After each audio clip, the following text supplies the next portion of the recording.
Hey there. So I decided to do some cleaning today and chat with you about pausing prayerfully and how we can do that in 4 easy steps. If you like my content, please subscribe and click the notification bell to keep up to date with my videos. Now let's get into it.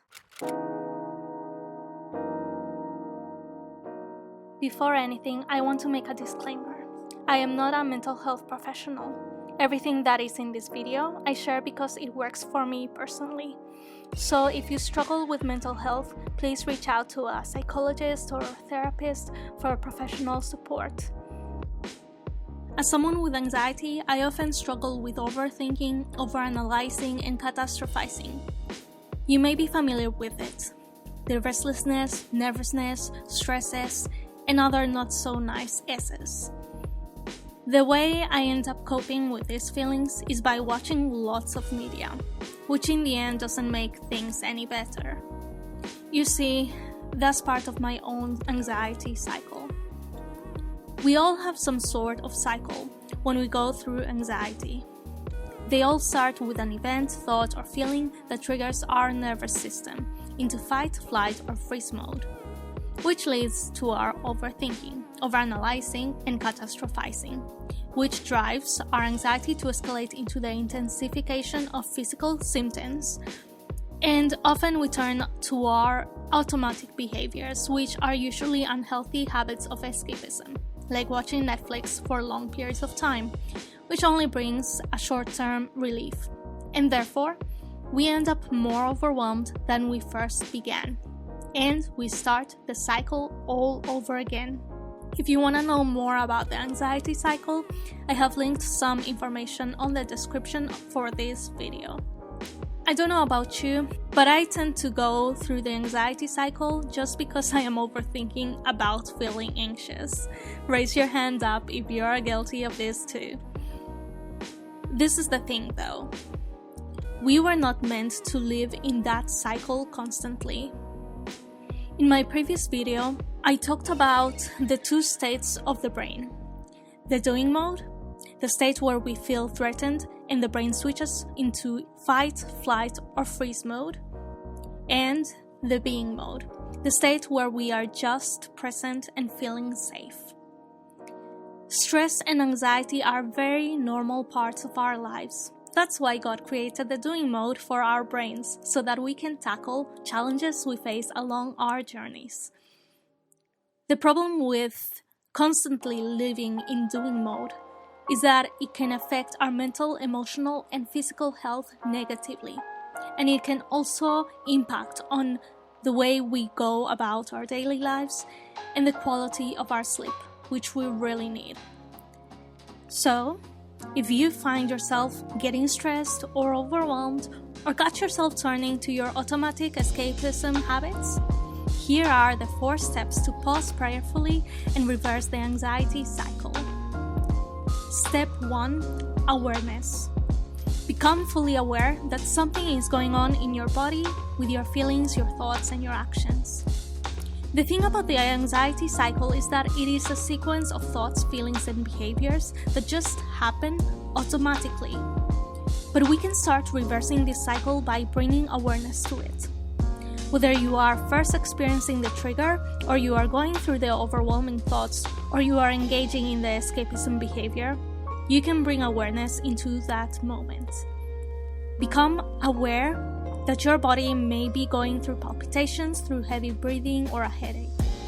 Become aware that you are feeling overwhelmed and restless.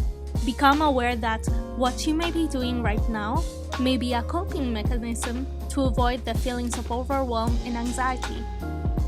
And so, that brings us to step 2, acknowledgement.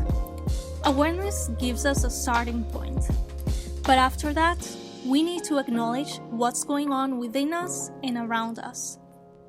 The reason why so many times we'll turn to the automaticity of the anxiety cycle is because there is discomfort that comes with our anxiety.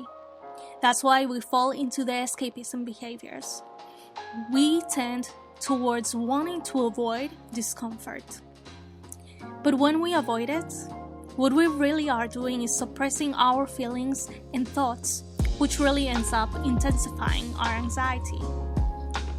But when we acknowledge something, it's sort of like taking ownership of that something.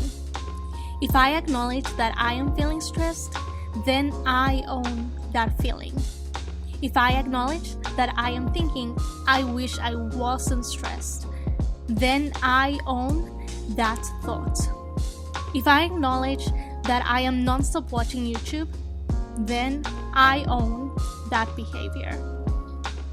When we fall into the automaticity of the anxiety cycle, we are giving power to what has triggered us.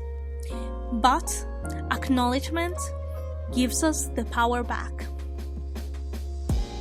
Although acknowledgement gives us ownership over our feelings, thoughts, and behaviors, it is not enough. We need to find it in our hearts to be compassionate towards our own selves through step 3, acceptance. Acceptance requires a whole lot of non-judgment towards our own selves, because our current reality may not be our ideal reality, and we need to know how to detach our own self-worth from what's going on with us and around us. It is quite easy to put our own selves down because of our feelings, thoughts, or behaviors. When we find ourselves in discomfort, we may catch ourselves thinking, I should be stronger, I should be patient, I shouldn't be feeling this way or reacting this way.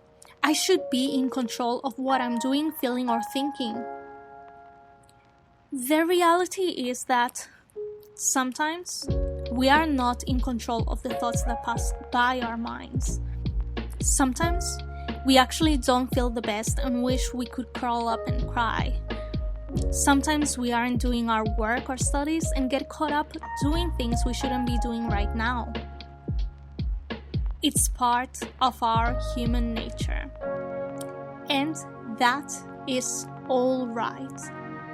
Sometimes we will feel upset, we will feel overwhelmed and out of control. We will feel weak, vulnerable, and burnt out. It is in those times that we are called to see ourselves in the way that God sees us, as children in need of love and compassion. And with that, we finally arrive to the last step. Step 4, act. By becoming aware of our situation, we are able to then acknowledge and accept that we are struggling at this moment. And so rather than turning towards the usual automatic habits to escape our current reality, we can instead act in accordance to what we truly need and what will truly help us at this moment. For example, if I feel really stressed because I have to study for an upcoming test and I don't know where to start, instead of avoiding the task and watch Netflix or YouTube non-stop, I can email my tutor to ask for the unit syllabus or write a checklist of the different topics I need to revise. Acting according to what we need and what will help us comes in many different forms, but at its essence, it is doing something that will restore our bodies, minds, hearts, and souls, rather than sabotage our health and well-being.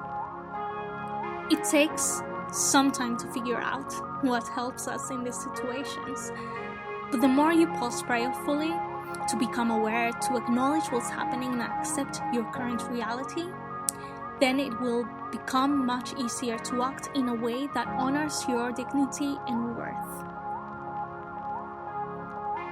Unlike what we may have been taught, our emotions are not bad. They are signs of something going on within us that needs to be tended to. They are signs of a deep need that must be nurtured.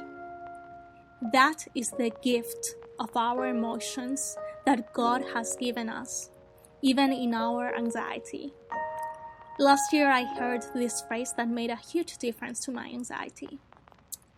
Humility is knowing yourself as loved by God. And this is true especially in the midst of our struggle and weakness. Through these 4 steps in pausing prayerfully, we learn how to love ourselves in the way that God loves us.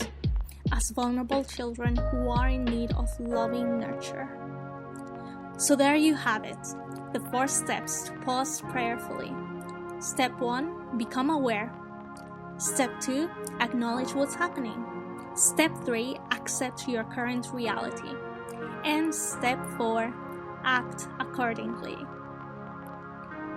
I hope this video has given you a strategy you can fall back on when you feel stressed or anxious. If you enjoyed this video, please like it and share it with anyone you think would benefit from it. Hope you're doing well, and I will see you next time.